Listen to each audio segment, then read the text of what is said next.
In the heart of a dense forest, where sunlight struggled to penetrate the thick canopy, stood a remote cabin.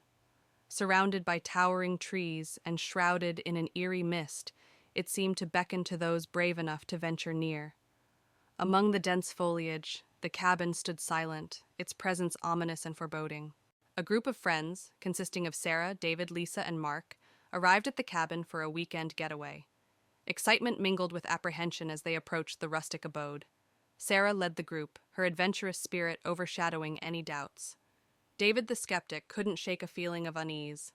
Inside the cabin, the air was stale, and dust motes danced in the faint light filtering through the windows.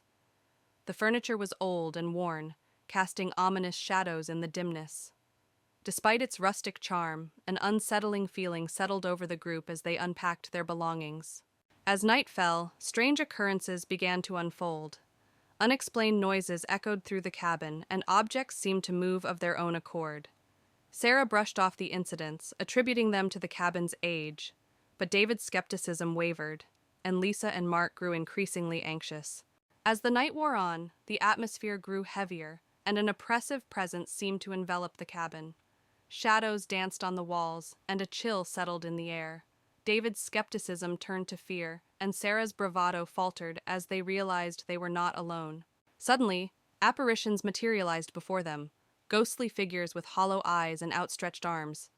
Sarah screamed, and David's voice trembled as they realized the true nature of the cabin's inhabitants.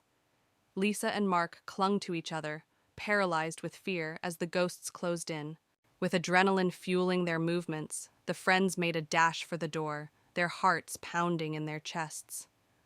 The ghosts pursued them with relentless determination, their ethereal forms gliding through the darkness. Sarah's hand shook as she fumbled for the latch, praying for escape. Just as they reached the threshold, Sarah threw open the door, allowing moonlight to flood into the cabin. With a final burst of energy, they stumbled outside, collapsing on the forest floor as the cabin disappeared behind them, consumed by darkness once more. As they caught their breath, the friends knew they had escaped the cabin's clutches, but the memory of the haunting experience would stay with them forever. As they made their way back to civilization, they vowed never to return, haunted by the ghosts that still lingered in the shadows of the forest.